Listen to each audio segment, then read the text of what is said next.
et à toutes.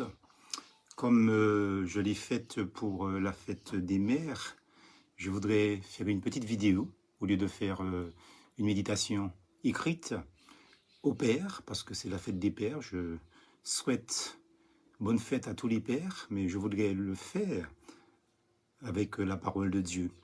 Donc je veux parler de la responsabilité des pères à l'égard de leurs enfants. Je voudrais lire dans Proverbe 22, verset 6. « Élève le jeune garçon selon la règle ou l'entrée de sa voix. Même lorsqu'il vieillira, il ne s'en détournera point. » Proverbe 22, verset 6. Donc, tout ce qui concerne l'éducation chrétienne évangélique est résumé en deux courtes phrases. Petit a, comptez sur Dieu pour vos enfants. Et petit b, élevez-les pour Dieu. Le premier précepte sans le second est l'anarchie.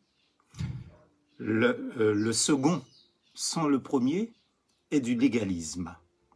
Les deux réunis, donc les deux ensemble, c'est ça le christianisme évangélique solide, simple et voire pratique. C'est le privilège de tous les pères chrétiens et les papas de compter sur Dieu en toute confiance pour leurs enfants. Il y a cependant dans le gouvernement de Dieu un lien inséparable entre ce privilège-là et une sérieuse responsabilité quant à l'éducation des enfants.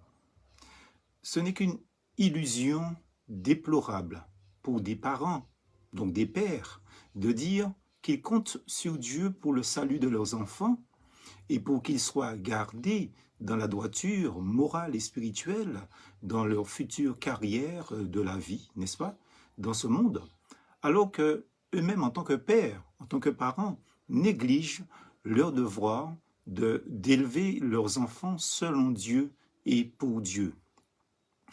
Nous insistons solennellement là-dessus, auprès de tous les parents chrétiens, donc des pères, donc des papas, puisque c'est votre fête. Mais cette fête-là ne doit pas faire oublier la responsabilité que vous avez devant Dieu. Donc, nous insistons sur ce fait-là. Pour les parents, pour les mères, bien sûr, mais particulièrement pour les pères, on se joue de la fête des pères. Certes, nous voulons vraiment que les frères puissent être attentifs à cela et surtout que cette parole puisse trouver un écho favorable dans les cœurs des jeunes pères aussi, de ceux qui viennent de se marier et qui peut-être ont des enfants en très bas âge.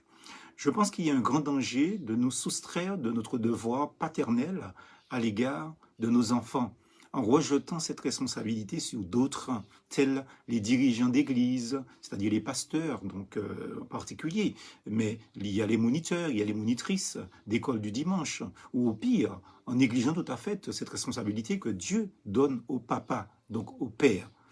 On se joue de la fête des pères, nous voulons que chacun revisite, repense sa responsabilité devant le Seigneur en particulier. Nous ne voulons pas accepter des fois les tracas que cette responsabilité comporte. Nous reculons devant les soucis constants qu'amène cette éducation, mais sachez que avec la responsabilité, Dieu va donner donc les capacités. C'est important de le dire.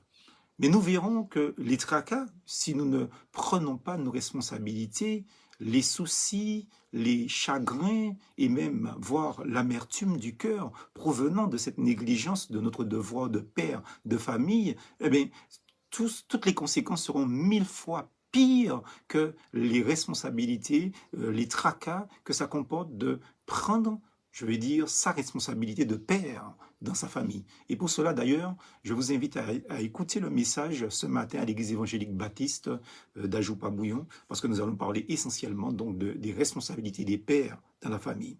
Mais pour conclure, parce que c'est une petite méditation que je fais pour les pères, pour tout papa, pour tout père chrétien évangélique qui aime Dieu en vérité, il y a une joie profonde à marcher dans le sentier du devoir paternel, de cette responsabilité que Dieu nous donne en tant que père. Et quand les enfants grandissent, c'est une bénédiction de voir leur épanouissement, leur éclosion. Donc, et ils nous en remercient d'ailleurs. Pour chaque pas parcouru sur ce chemin, on peut compter sur les ressources infinies, infinies que nous avons en Dieu quand nous soumettons à ses commandements. Il nous suffit de prendre l'habitude, tout simplement, jour après jour, dans la prière, heure après heure, dans la soumission, d'aller vers les trésors inépuisables de notre Père qui se trouvent dans la parole de Dieu, bien sûr, la Bible. Et nous recevons tout ce qui est nécessaire en grâce, tout ce qui est nécessaire en sagesse, tout ce qui est nécessaire aussi en puissance morale et spirituelle pour nous rendre aptes à bien exercer les saintes fonctions paternelles, les saintes fonctions de nos responsables, les saintes fonctions de notre responsabilité qui sont liées donc à notre statut de père, de papa. Donc, ou plutôt de parents chrétiens, puisque ça concerne aussi les mères, mais particulièrement nous nous adressons donc aux pères. Alors oui, bonne fête des pères à tous mes frères en Jésus-Christ, mais dans la soumission de Dieu, pour nous, en tant que papa, c'est seulement là qu'il y aura une bénédiction immense pour nous, qu'il y aura un épanouissement dans nos foyers. Et je dis bien que si les foyers sont épanouis, les églises le seront aussi. Et si les églises sont épanouies, ça aura un impact dans la société, dans le monde, dans le quartier, dans le travail, dans la nation. Dieu bénisse les papas, Dieu bénisse les pères. Bonne fête des pères à chacun, chacune. Soyez bénis, je vais dire de manière exponentielle.